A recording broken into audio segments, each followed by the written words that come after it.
Hey everybody, what's going on? It is James here with Crypto Common Sense, and in this video I'm going to pick up where I left off yesterday, which was talking about supply and demand, talking about understanding support and resistance, and how if you will get these concepts down, it'll actually put you ahead of the majority of the pack when it comes to trading in markets, because the average retail trader, or the average retail investor at least, has no idea what's going on when it comes to charts and technical analysis. And that's not in any way a dig or an insult toward them. When I started trading 6 years ago, I didn't even know what the candlesticks meant on a chart. I thought green meant it's probably going to go up and red meant it was probably going to go down. I had no idea. I was just guessing at first, and then I had to learn as I went. So in the last video, I was using Doge. We're going to look at a few different examples. We're going to talk a little bit about Bitcoin today as well. But we looked at Doge in the last video, and in that video I talked about the fact that over the last 10 to 14 days I had been laying out a case for Doge, showing where this was going to more than likely act as resistance, and there should be some type of opportunity there for traders who were bearish, and they could look for short positions if it fit their their narrative. So I laid that out before the pullback, did the video yesterday, talked about the fact that it dumped, over 20% after hitting that line in the sand, and kind of laid out some of the differences in people who FOMO in and people who are, looking at this logically and rationally, looking for those trade opportunities. And in yesterday's video, I said, look, now we're coming back down to retest this ascending triangle, and now if I had to take a position, I would be looking at bullish positions, not bearish, because now we're retesting what used to be the top of this triangle, which of course should act as support or demand. And what happened? Well, it moved right up off of it, right? In yesterday's video, we hadn't closed the daily candle, so this green candle here was still red at the time, and price was hovering just above this yellow line. So if you take a look at that, somebody had zoomed in and said, well, I'm going to use a smaller time frame, I'm going to find an entry, right? It popped over 7% in the last day. And again, all that took to understand that was a likely scenario was understanding basic things like, hey, this should act as support. It used to be, resistance. It broke through. It comes back down. It should bounce off of it. Doesn't mean it's going to go up to new highs or anything like that. We can't predict that based off of that line. All we can predict is that it should get some type of bullish reaction. Doesn't always happen. Sometimes you look for the bullish reaction and there's just so much weakness there that it goes right through it and you get stopped out in your trade. But we don't care. We don't care, because as traders, we only need to win about 40% of the time to be very, very successful. Just understanding supply and demand. It's such a big part of this. So there's Doge, right? We've looked at Doge now. We've kind of, it's like beating a dead horse to a certain extent, right? We talked about the resistance up here yesterday. Again, I talked about this should act as support and get a bounce. I got a bounce. But it's not just Doge. There's so many things that I've talked about over the last few years, and I think it's important to go back and kind of recap some stuff because you can learn from it. Yeah, it's too late to act on it now in these specific examples, but for example, everyone who's been watching this channel for any number of years now will remember me saying that when Bitcoin went straight up like this and the market went straight up like this, again, this is a total market cap chart, that this is what a lot of people call a hockey stick pattern. Hockey stick patterns, also called parabolas.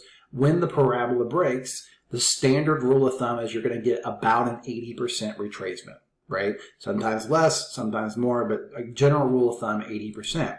So if we look at this, and we look at this chart, where is the 80% level? $688 billion, right? Where did it stop at? It actually tagged the 78.6, so roughly 79% retracement is what this got before this bounce.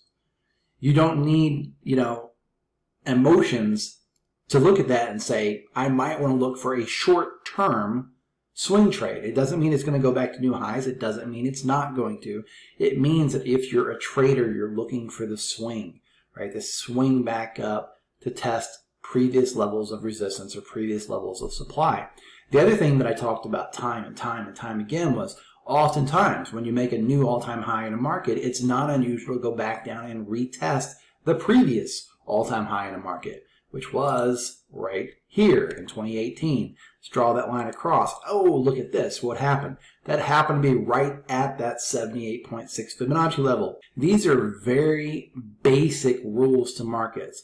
Rules are made to be broken. They're broken all the time. But the general rule of thumb, parabolas, 80% retracements, new all-time highs on a parabolic rise, often retest old highs, so on and so forth. So that's a total chart. You can see how this comes down. Again, in video after video, I've talked about when you have a big wick like this. This was supply back here, also known as resistance. When you break through it, it is very, very likely that when you come back down to it, you will get a bounce at the very least, because you have people who did not buy back here, who had FOMO all through here, were kicking themselves for a year straight, 2 years straight, gets back down there, and they've decided, I don't care if it gets back down to that level, I'm freaking buying.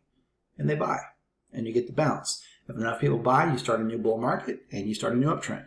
If enough people start selling and taking profits off the bounce, then you will fall through that level of demand, and you'll continue your downtrend. Really basic, really simple stuff. All right, if we go look at a Bitcoin chart, this is a monthly Bitcoin chart. So first we're going to look at the left-hand side, and then we'll take a look at the right-hand side. So here's a monthly chart, same type of deal, right? There's your parabolic hockey stick climb. Your 80% retracement would have been 16,886. Of course, we actually got below that, 15,460, right? We had a retracement below the 80% retracement level, okay? Not the same thing as an 80% drop, right? It's 80% of the move, right? So that's a 77% drop, but it took back over 80% of this move. And what did we test? There's our old wick, used to be supply, flips the demand, and there's your bounce off of it. And that's what I was saying is like this bounce, like for months and months, I was saying, look, we should, in theory, retest minimum $28,000. Now I know we're sitting around $30,000 right now. Some people are saying, oh, okay, so it's a bull market. You don't know that. You don't know that because these tails work the same way this wick did. This is supply. It has to come through the supply level and flip that supply to support before you can really get confident and say that we are definitely, in a bull market, the bottom is in. Now that being said, I'm still fairly neutral on Bitcoin. And my take on this for the several months now has been very simple. Bitcoin is following the U.S. stock market. If the U.S. stock market's worst is behind it, then Bitcoin has a chance to do what it's always done and have another bull run, have its nice 4-year cycle. All those nice things may happen for the bulls. However, if the stock market ends up going into, horrific bear market, a bad crash, whatever, people are talking about, we're following us a recession this summer, whatever. If all that stuff happens, then we can talk about Bitcoin going down and taking out this level down here, taking out this demand, and possibly going back down to those old levels that I talked about around $8,000 to $12,000. Because that was the zone I was looking for, right? I was looking, yes, 80% is the rule of thumb. Yes, retesting the old highs. But based off of previous market behavior, just based off of things like volume profile, it made sense to me that we would see $8,000 to $12,000 maybe retesting this smaller demand zone back here, which so far we haven't done, right? But remember, these gaps, they like to be filled in. They don't always get filled in. We've got one sitting down here that never got filled, right? No guarantee it ever will, right, through here. But we do have one sitting right here, and it did get front ran a little bit. So our major leg of support is right around that $11,000 to $12,000 level. So if stocks melt down, then we will likely see Bitcoin melt down with it. If not, so what? This video is not really about predictions, and I don't want to make it about predictions. I want to make it about education, because these are things that you could have seen on your own. You didn't need anybody telling you what to look for. As you flip over to side by side, monthly on the left, weekly on the right, so you've got this coming into that 80% retracement. You've got this coming into retesting the old all-time high, retesting that zone of demand, and at the same time on a weekly chart, you had oversold RSI, putting in a bullish divergence, right, all through here, and then a range after it where it ranged sideways for about 6 to 8 weeks.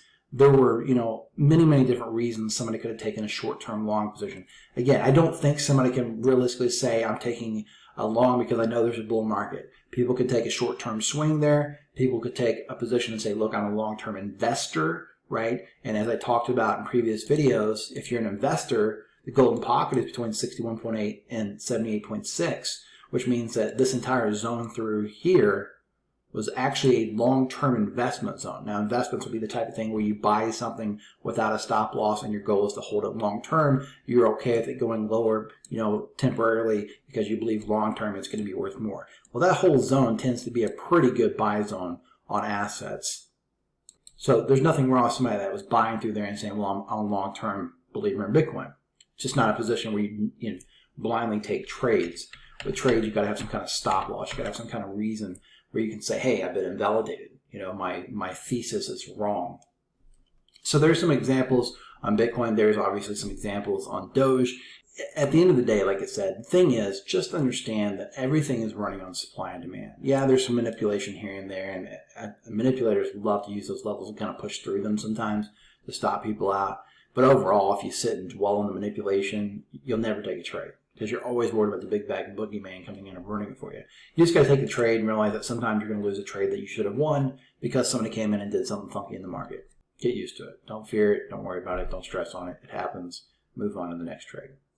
So with all that being said, I'll go ahead and wrap the video up there. Please remember, I'm just some guy sitting in a spare bedroom. That means that nothing in the video is financial advice. You should always go out and do your own due diligence and seek out professional financial advice from a licensed financial advisor for making any type of investment in cryptocurrency, the stock market, precious metals, Forex, or any other tradable asset. If you enjoyed this video, give it a thumbs up. Make sure you subscribe to the channel. And of course, as always, please remember to trade safe.